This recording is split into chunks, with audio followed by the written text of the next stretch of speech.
Right. Yes, well, the poor old sheep, I've always been sorry for them.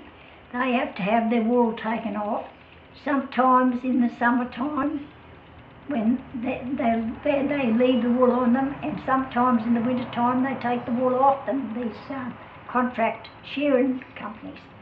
And they leave the poor old sheep there shorn and freezing in the winter time and hot and in the summertime.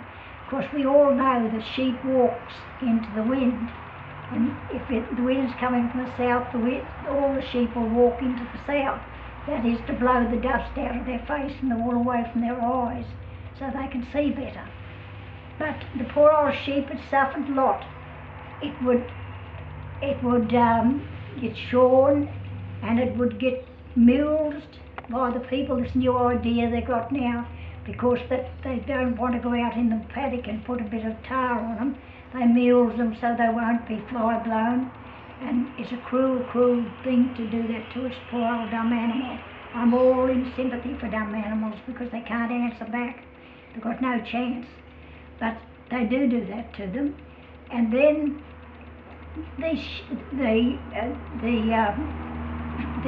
stockman, he gets when I was a young woman, used to get up before picking any dawn and be up and got the sandwich in the bag on his horse, a sandwich of damper and a bit of corned meat and a piece of brownie, and also on the thing would be the tar in a bottle and a stick with a bit of stuff on it so they could swathe it onto the saw.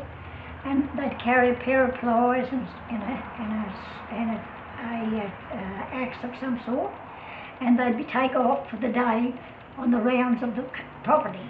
Well, as they went along, they looked at the fence to see if the kangaroos had got through the halfway up, and then look at the bottom to see if the pigs had got a hole in there and got through too, and had to be repaired.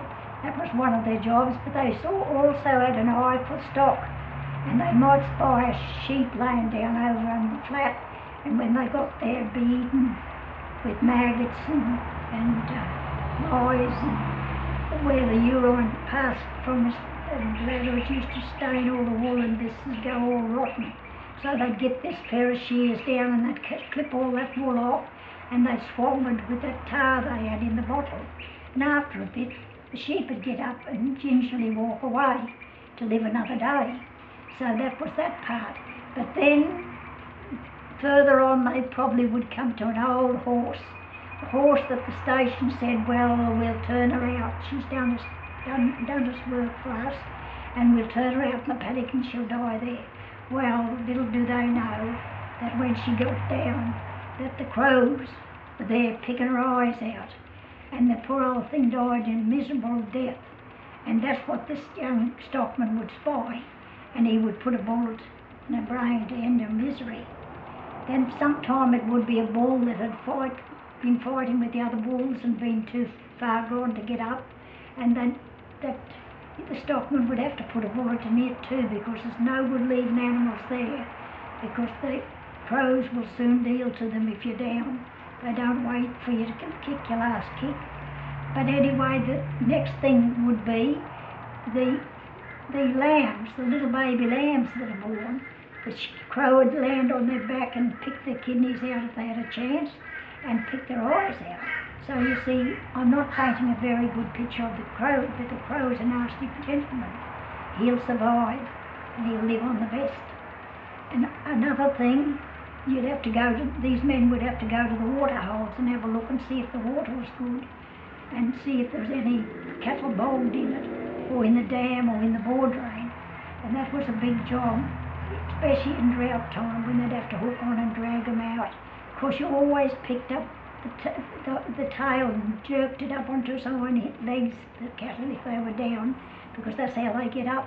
They get their back legs up first, and you'd pull them out, but then would they be able to walk after they got out of the tank and the bore drain? They'd be so sodden from the water and so weak from no tucker, and the drought included in the calf away in the scrub somewhere. So there wasn't always a pretty ending there for the stockman to see either. The stockman's life wasn't a pretty one, I can assure you. There weren't all beautiful flowers and trees. And then they would go, the stockman would go right around and he'd see if there's anybody been there stealing stock or doing anything like that, because people do steal. But when I was a kid, my father always said in the Depression that those people that were in the Depression and used to walk from town to town, the squatter only gave them a chop when they called in and cut his wood and dug a big toilet hole in the ground 20 feet deep. He only got a chop on his way to lead him on to the next station. So he said it didn't matter that they stole one sheep from the squatter now and again. That was only getting payback for what their wages should have been. My father was a great unionist, and that wasn't the reason he believed in that, and I believe in it too. But then we come to Henry Lawson. Yes, Henry Lawson, and he said, what did he say, Donnie? There'll be no class distinction. Didn't he say that? For the toil and sweat and clown, for the rich and educated will be educated down. That we're thinking now of the Depression. I'm thinking very seriously about the Depression. It was the days of the terrible times.